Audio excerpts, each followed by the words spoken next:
अयोध्या विवाद पर लंबी सुनवाई के बाद 9 नवंबर 2019 को सुप्रीम कोर्ट का फैसला आया था। विवादित जगह पर कोर्ट ने राम मंदिर बनाने का आदेश दिया था। साथ ही मस्जिद निर्माण के लिए 5 एकड़ जमीन देने का फैसला भी सुनाया था। इसके बाद सरकार ने अयोध्या में मस्जिद के लिए 5 एकड़ जमीन दी थी और साथ ही सुप्रीम कोर्ट के इस इंसाफ की, जहां एक तरफ बेहद लोग खुश थे, वहीं दूसरी तरफ बहुत से लोगों का कहना था कि हमारे साथ नाइंसाफी हुई है और वो सुप्रीम कोर्ट के फैसले से नाराज थे।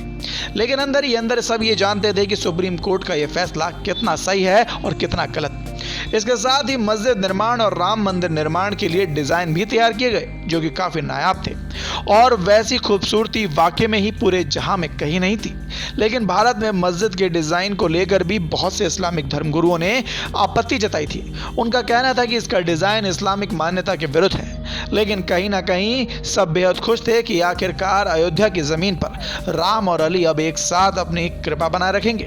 तो इस बीच अब राम मंदिर का निर्माण कार्य तो बड़े जोरों शोरों से चल रहा है, वहीं दूसरी तरफ मस्जिद निर्माण के लिए अभी तक ज्यादा धनराशि भी इकट्ठा नहीं हो पाई है।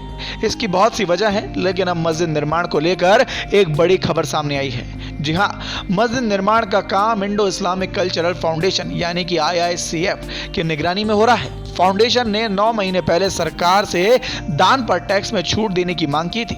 फाउंडेशन के अध्यक्ष जफर फारूकी बताते हैं कि उनकी ओर से पिछले साल 1 सितंबर को IT एक्ट की धारा 80G के तहत टैक्स छूट के लिए अर्जी डाली गई थी, जिसे इस साल 21 जनवरी को खारिज कर दिया गया था। उन्होंने 3 फरवरी को दोबारा जब आवेदन किया, उसके बाद उन्हें मंजूरी मिल गई, जिससे एक बार फिर से मस्जिद निर्माण होने की खुशी सभी लोगों में एक लहर बनकर दौड़ पड़ी है। पिछले साल अयोध्या में राम मंदिर निर्माण के लिए दान देने पर टैक्स में छूट दी गई थी। IT एक्ट की धारा 80G के तहत टैक्स में छूट का फायदा मिलता है और अब यह छूट मस्जिद के लिए भी मिल रही है। इससे यह दर्शाता है कि देश का कानून और सरकार हर धर्म हर जाति को एक समान मानती है, फिर चाहे राम मंदिर हो या फिर बाबरी मस्जिद, हर किसी के लिए छूट और सारी की सारी सुविधाएं जरूर दी जाएंगी। वहीं दूसरी तरफ ट्रस्ट के सचिव अतर हुसैन ने बताया कि शुक्रवार को उन्हें टैक्स में छूट को मंजूरी देने वाला सर्टिफिकेट मिल गया है। उन्होंने कहा कि टैक्स में छूट देने का फैसला थोड़ी देरी से ही सही, लेकिन मिल तो गया। विदेशों से भी ऐसे में दान नहीं आ सका, क्योंकि उन्होंने बताया कि मस्जिद के लिए अभी तक सिर्फ 20 लाख रुपए ही जमा हो पाए हैं। हमने डोनेशन के लिए अभी तक कोई कैंप भी शुरू नहीं किया गया है। अभी तक सभी ने अपनी मर्जी से दान दिया है। चलिए अब आपको बताते हैं कि इस नई मस्जिद में ऐसा क्या खास होगा जो इस दुनिया की सबसे नायाब मस्जिद बनाएगा इसे। लेकिन उससे पहले जरा मस्जिद के डिजाइन का ये वीडियो देखें और इसकी खूबसूरती का लुत्फ उठाएं।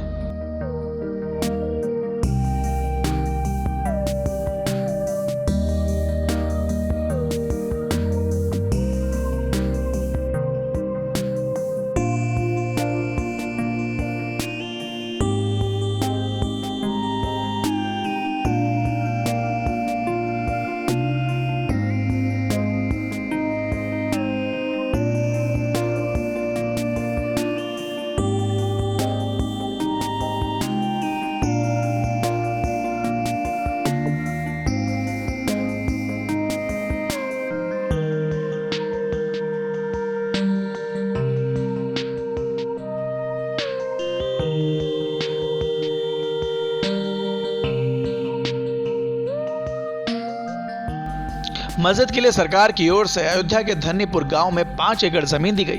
हाल ही में IICF ने अयोध्या डेवलपमेंट अथॉरिटी को मस्जिद की बिल्डिंग का प्लान भी भेजा। प्रोजेक्ट के तहत 300 बेड का सुपर स्पेशलिस्ट अस्पताल, कम्युनिस्ट किचन और एक रिसर्च सेंटर भी बनाया जाएगा। मस्जिद इतनी विशालकाय होगी कि इसमें एक साथ करीब 2000 लोग नमाज अदा कर सकेंगे। तो देखा आपने कितनी खूबसूरत होगी ये मस्जिद, और कितना खूबसूरत होगा वो दिन जिस दिन अयोध्या में राम मंदिर और बाबरी मस्जिद एक साथ दिखेगी। खैर, अब वो दिन दूर नहीं है जब अयोध्या वासियों की राम और अली मिलकर हिफाजत करेंगे। इस खबर पर अपनी राय हमें जरूर बताएं। VK न्यूज से अभयराज की रिपोर्ट। धन्यवाद।